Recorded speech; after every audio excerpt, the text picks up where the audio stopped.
안녕하십니까. 부부 펀 더하기 이병준입니다. 자, 오늘은요, 자식을 사랑한다면, 내 아이를 사랑한다면, 내 아이의 엄마, 즉 아내를 사랑해라. 이런 말씀을 드리겠습니다. 사실 엄마들은요, 아이를 위해서라면 거의 목숨을 바꾸는 것도 주저하지 않든, 또 자신의 어떤 불행을 겪어도 정말 참고 견디는 걸 보게 됩니다. 사실 그런 점에서 보면 이 남자들은 참 죽었다 깨나다 하기 어려운 그런 아주 숭고한 희생정신, 또 봉사정신, 아주 막 버티는 그런 모습들도 참 대단하지요. 또 상대적으로 남자들은 열심히 돈 벌어주면 됐지 뭐 그러겠냐, 나 죽을 만큼 일하지 않았냐, 이런 걸로 위안을 삼게 되죠. 자, 그러다 보면 정작 그 부부관계의 행복쯤은 포기하는 분들이 많습니다. 남자는 일을 위해서 포기하고 여자는 자식들을 위해서 포기하는 그런 경우들이 있죠. 자, 그러나 불행을 참고 견디는 그거하고 누려야 할 그 어떤 행복을 포기하는 것은 정말 어떤 면에서 어리석은 선택이 되고 또 최악의 선택이라는 점을 또 염두에 두셨으면 좋겠습니다. 사실 그 정말 자녀가 성공하기를 원한다면 내가 먼저 행복해야 되고요. 또 내가 먼저 성공한 모습을 보여주는 게 좋습니다. 특히 가정은 부부 단위가 가장 중심이 되고 기본이 되기 때문에 어떤 튼실한 부부관계, 친밀한 부부관계가 자녀들에게 큰 에너지가 간다는 사실도 염두에 두셔야 되죠. 그래서 이제 광고 카피처럼 이제는 가족이 같이 하는 가치, 가치의 가치를 정말 추구할 때가 되었다고 봅니다. 즉 부부의 결속은 자녀들의 관계에도 자연스럽게 영향을 미친다는 사실을 보여주죠. 자, 사실 어떤 면에서 우리나라 가정교육은요, 거의 남자들의 몫이라기보다는 여자들의 몫이었습니다. 아내 혼자 너무 많은 짐을 지게 했다는 거지요. 자, 그런 면에서 보면 사실 또 남편들께서 좀 도와주셔야 됩니다. 자, 엄밀히 따져서요, 집에 가서 애 교육 어떻게 시킨 거야? 라고 말하는 남자는 요즘 상황이라면요, 정말 온유를 개맞듯이 맞고 뼈도 못 추릴 상황이 될 거예요. 자, 왜냐하면 사실 냉정하게 보았을 때 그 양육은 엄마의 몫이지만 교육은 아버지의 몫이 됩니다. 애가 영양실조가 걸렸다 왜 이러냐 도대체, 발육의 문제가 왜 이러냐, 집안이 이렇게 더럽냐, 이거 얼마든지 꾸중할 수 있지만 애가 어떻게 교육적인 부분에서 그거는 꾸중할 부분이 아니라는 거지요. 그건 남자들께서, 아버지들께서 좀 나서 주셔야 됩니다. 그렇게 말하는 남자는 직무유기에 해당이 됩니다.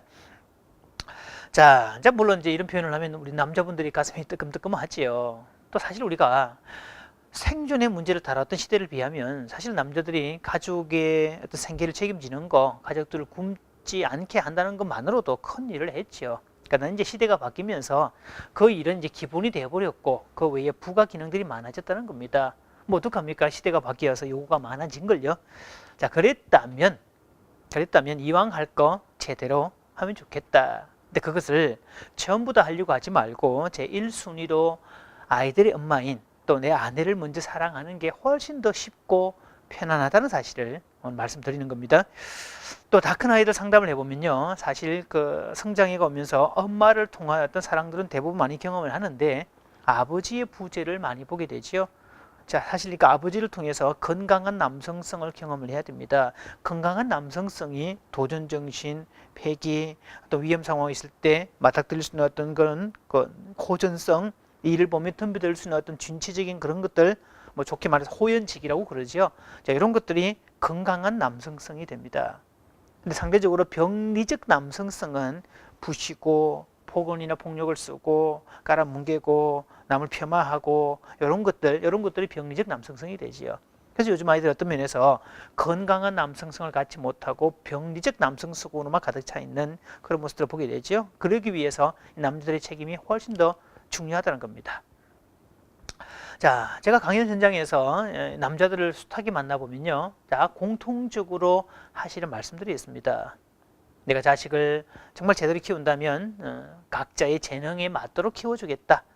대화를 많이 하겠다. 아이들로 하여금 튼튼한 몸과 어떤 강인한 어떤 마음을 가질 수 있도록 하겠다. 또 근검절약하는 어떤 그런 습관을 길러주겠다. 효도하고 우애하는 법을 가르치겠다. 뭐 이런 것들을 얘기를 합니다. 사실 이게 생존의 문제하고는 그렇게 절박한 문제는 아니지요.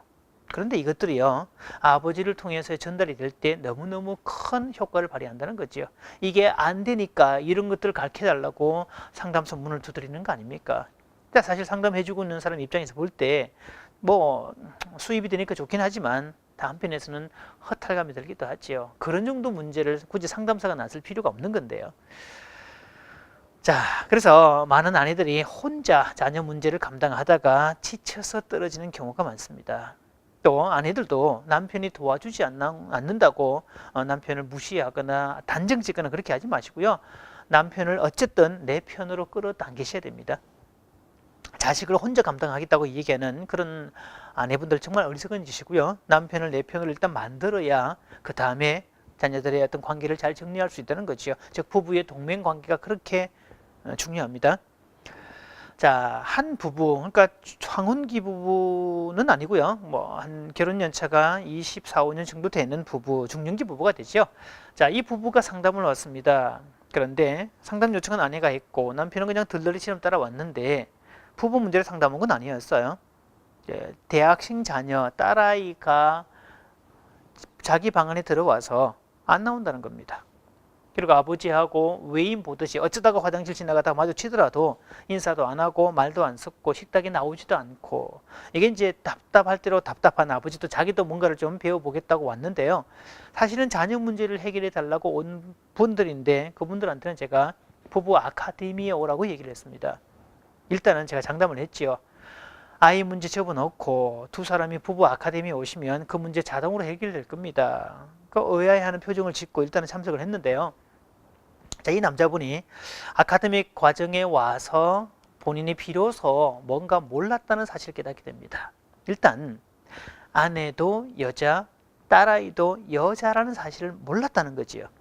그래서 그냥 회사에 사는 것처럼 남자 직원들 다루듯이 늘 이렇게 그렇게만 대했는데 가슴과 가슴이 교류하는 것들은 안 되고 일방적인 명령, 훈계, 지시 이런 것들만 있었다는 거죠. 그래서 딸아이는 마음을 닫게 되었고 그 이후로부터 교류가 안 됐던 겁니다.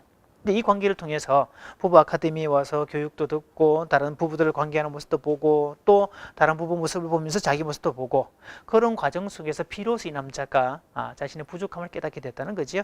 물론 아카데미에 와서 두 분이 친밀해진 그런 말을 나위도 없죠. 부부끼리 대화하는 시간도 있고 또 불만들을 서로 얘기하다 보면 풀어지는 시간도 있고 뭐 배꼽 빠지게 웃는 시간도 있고 노래 부르는 시간도 있고 그러다 보니까 분위기가 정말 좋아졌는데 이 남자가 깨닫고 난 다음에 그 상황을 딸아이에게 접근을 했더니 딸아이의 다투는 방문이 조금씩 열리기 시작을 하고요. 그리고 끝내는 아버지가 사과를 할 수 있게 되었죠. 그래서 제가 얘기했습니다. 말로 사과하려고 하지 말고 이메일을 통해서 사과하시면 됩니다 라고 방법을 이루어주었더니 그 가지고 회복이 되었지요. 자, 어떤 면에서 보면 부부관계를 친밀하게 만들어 줬는데 자식은 자동으로 해결이 되었던 어떤 그런 케이스가 되지요. 그래서 혹시 자녀들이 문제를 일으키고 혹시 어렵다 할지라도 부부관계가 튼실하게 잘 자리 잡고 있으면 얼마든지 해결될 수 있습니다. 그래서 부부의 친밀한 관계는 아무리 강조해도 지나치지 않습니다.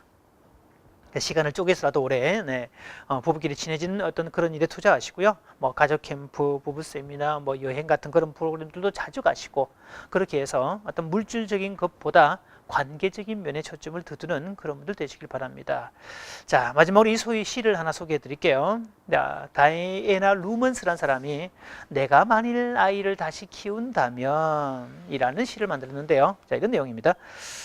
자, 내가 만일 아이를 다시 키운다면 먼저 아이의 자존심을 세워주고 집은 나중에 세우리라. 아이와 함께 손가락 그림을 더 많이 그리고 지적하는 것은 덜 하리라. 아이를 바로 잡으려고 애쓰지 않고 아이와 하나 되려고 노력할 것이다. 시계에서 눈을 떼고 그 눈으로 아이를 더 많이 바라보리라. 만일 내가 아이를 다시 키운다면 더 많이 아는 데 관심을 갖지 않고 더 많이 관심 갖는 법을 배우리라. 자전거도 더 많이 타고 연도 더 많이 날리고 그리고 들판을 더 많이 뛰어다니고 밤하늘의 별도 더 많이 바라보리라. 더 많이 끼안고 더 적게 다투리라. 그리고 도토리 속에 뜻갈나무를 더 자주 보리라. 덜 단호하고 더 많이 긍정하리라. 힘을 사랑하는 사람으로 보이지 않고 사랑의 힘을 가진 사람으로 보이리라. 내가 만일 다시 아이를 키운다면. 감사합니다.